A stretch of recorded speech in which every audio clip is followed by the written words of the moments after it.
After admitting that he cannot legally arrest Benjamin Netanyahu, the mayor is now calling on the feds to do it. He's also suggesting his supporters should protest when the Israeli prime minister comes to New York. Political reporter Marcia Kramer joins us now with the story. Marcia? Well, Justin, KJ, ever since Mayor Mamdani made arresting Netanyahu a campaign issue, something that energized many to vote for him, legal experts have said he lacked the authority to do it. 7 months into his term, he's finally admitting the experts were right.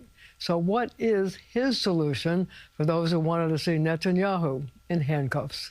This is a city where if anyone feels a level of frustration or opposition, protest is something that we will always respect. I leave it to New Yorkers themselves to make that decision. Yes, the mayor of New York City did use the P word, protest, to suggest that his supporters will have an outlet to express their dismay that Benjamin Netanyahu will be able to speak at the UN General Assembly without facing the wrath of Mamdani.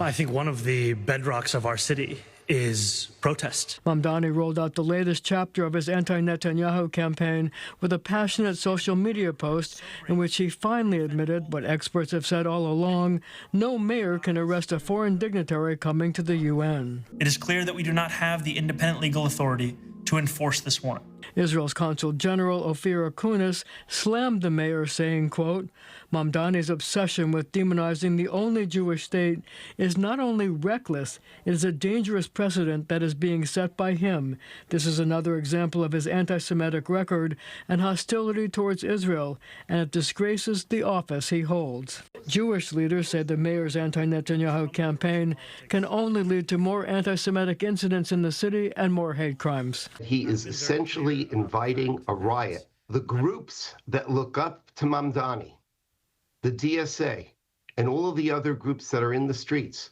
they will go out and they will riot.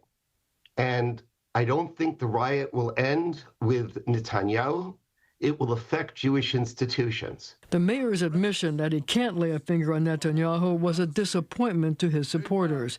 Nordine Kiswani, the founder of Within Our Lifetime, embraced the idea of protests, but she suggests there are other things the mayor can do, like stopping events here in which Palestinian lands are sold and cracking down on Jewish nonprofit groups. There's many organizations operating within New York City that funnel money to illegal settlements. And not only do they have nonprofit status, donations to them are tax exempt. He can also use Consumer Protection Authority against deceptive settlement-related real estate marketing.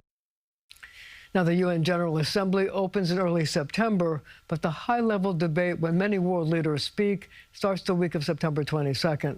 It's unclear when the Israeli prime minister will arrive in New York, but he does travel with his own security detail. But the NYPD will have to deal with any protest, guys. Yeah, that's a great point there regarding the NYPD. It's what I thought of when I was listening to your report there, Marcia. Thank you.